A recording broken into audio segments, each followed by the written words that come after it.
প্রিয় দর্শক, আসসালামু আলাইকুম। আপনারা এখন দেখেন আমাদের এখানে বন্যা হয়েছে, খুব ভয়াবহ বন্যা। সে বন্যার ভিতরে আমরা এখন খুব কষ্টে আছি। খালি আমাদেরকে দেখেন আমরা কিভাবে বন্যার ভিতরে আমাদের বাড়িঘর সব ডুবে গেছে। প্রচুর পানি হয়েছে ভাই।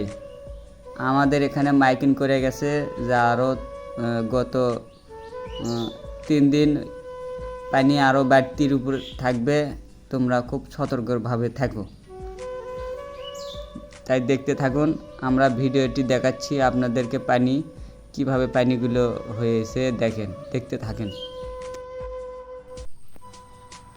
এই যে হলো আমাদের পানি, দেখেন প্রতিটা ঘরে ঘরে পানি হয়েছে। আমরা খুব কষ্টে আছি ভাই। আপনারা দেখেন, ওই দেখেন ওখান থেকে ওই যে ভিতরে পানির ভিতরে কতগুলো ঘর ডুবে গেছে।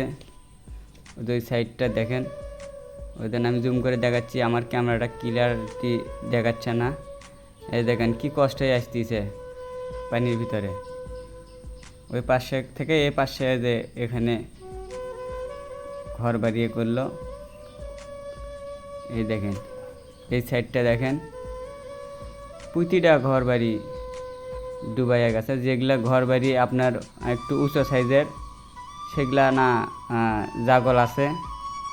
ওই যে সাইডটা দেখালাম আপনাদেরকে, ওটা হলো রাস্তা। এই রাস্তার সাইডে এটা দেখেন এই বাড়িটা, এদিন লোকজন বসে আছে ঘর থুয়ে রাস্তার ধারে। ওই যে ওগুলো হচ্ছে ঘর।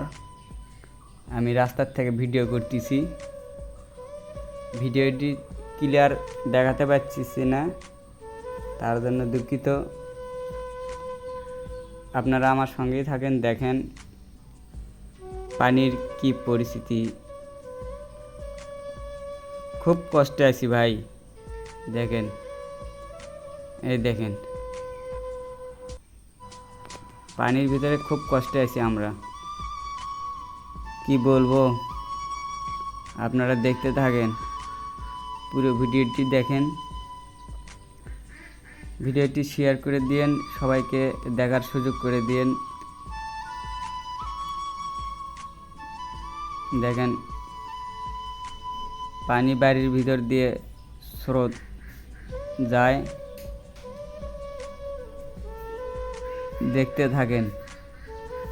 দেন পায়খানাটা কার ভিতরে পড়ছে? পানির ভিতরে পড়ছে। পায়খানা করা খুব মুশকিল ভাই, সহজে কেউ পায়খানা করতে পারে না। পানি, রান্না বাড়ি, খাওয়া দাওয়া, খুব কষ্টে আছি ভাই। দেখেন এই সাইডটা দেখেন, নদীর কাঠির উপর ওই বাড়িটা, একদম নদীর কাঠির উপর। এই যে আমি একটু জুম করে দেখালাম, নদীর কাঠির উপর বাড়ি করেছে। এটা পুরোটাই নদী। আকাশের আবহাওয়া খারাপ, যার জন্য আমি ক্লিয়ারই দেখার পাচ্ছি না, অন্ধকার। আকাশের মতিগতি খারাপের জন্য আমি আপনাদেরকে ক্লিয়ার দেখার পাচ্ছি না, তার জন্য আমি দুঃখিত। তাই ভিডিওটি শেষ করলাম।